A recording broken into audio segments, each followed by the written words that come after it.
My name is Charley Forsyth. I live in Lawrence, Kansas. I am a middle school art teacher and a printmaker.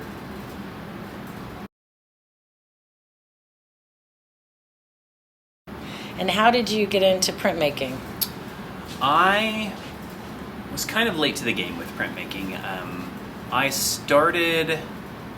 I've gone down a lot of different paths. I've lived in Kansas my entire life, and I went to KU for my undergrad, got a journalism degree, and started working in KU admissions, and I traveled around the state and really enjoyed that, but I liked working with students, so I went back to school and got an education degree. I was a social studies and English teacher for 9 years, and during that time, I'd always drawn and done things, but I hadn't really done any art-specific stuff. And one day, I went into a shop called Wonder Fair, which is in downtown Lawrence, and this was back when they were upstairs above the burger stand, and I just happened to luck into Meredith, the owner, being there. Well, based upon the things you do, why don't you consider block prints? And so I bought a kit, and it came with carving tools and a brayer and ink and the thing to carve, and I went and I made a John Brown print. I was teaching Kansas history at the time, and so I thought, well, I'm talking about John Brown, I might as well make some John Brown art. And I took it back to Meredith and said, well, what do you think? And she said, why don't you print some and we'll see. And that started in the fall of 2014. Or no, excuse me, not in the fall. It started in March of 2014, and I have been a printmaker ever since. So it was kind of by happenstance. It was not intentional, but I've carved a nice little niche for myself in terms of printmaking that has extended beyond Lawrence and actually beyond the state. I travel around and go to art shows, and it's turned into much bigger than I expected. So these are the things that I use to create the prints. What I do initially is one of two things. Either I draw onto a piece of paper, or I draw and transfer it over, or I start with this block of linoleum. This is linoleum Battleship Gray. It is not the kind of stuff that you would find in old kitchen floors, but it's not that far removed either. It is fine art specific stuff. And so what I do is I draw a loose idea of what my print wants to be, or what I want it to be. And then I start carving. Once I have my image on the block, I use these tools, which are called gouges. And this is a Japanese set called their Power Grip. And they have different sizes and they have different ends. But what I do is then I carve away what I don't want to print. So whatever color the paper is gonna be what I carve out. And you can see on this print, or this is my block for this print. So all of these little areas that are lighter in color have been carved away using the different tools. And so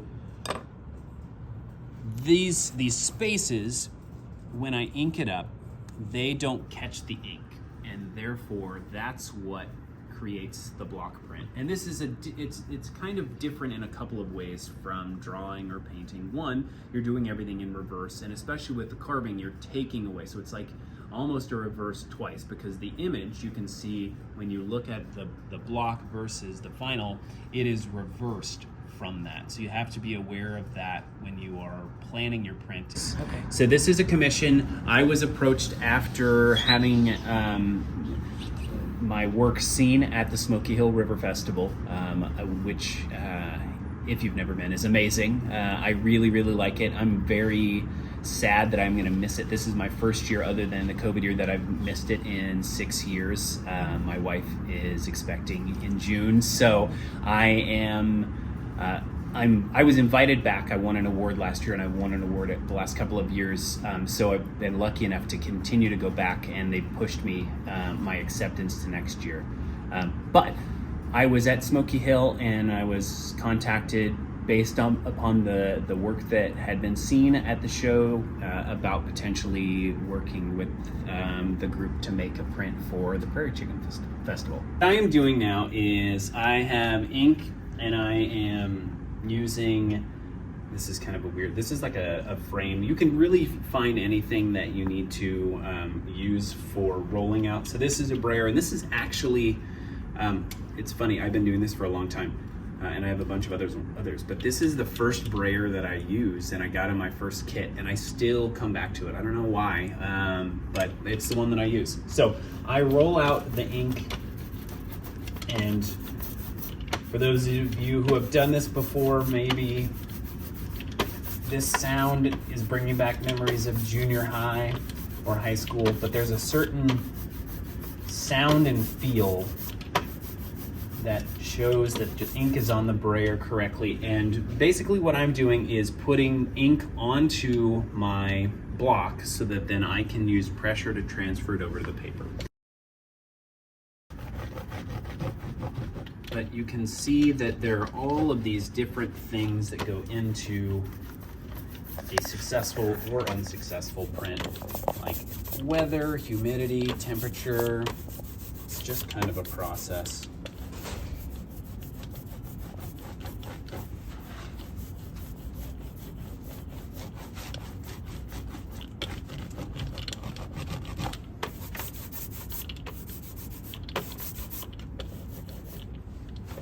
And I'm the kind of printmaker that likes to have differences in my prints. I am much more interested in making individual pieces of art that have the same starter, but maybe make each one unique.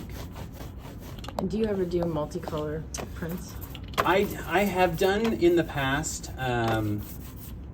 but I've never found a setup that I felt super comfortable with. So now it's inked, and what I'm doing is using kind of a cheater sheet underneath. This is an etching press, and then the pressure from this is going to result in, hopefully, a print. This is supposed to give equal pressure that's going to shift the ink from the block onto the paper.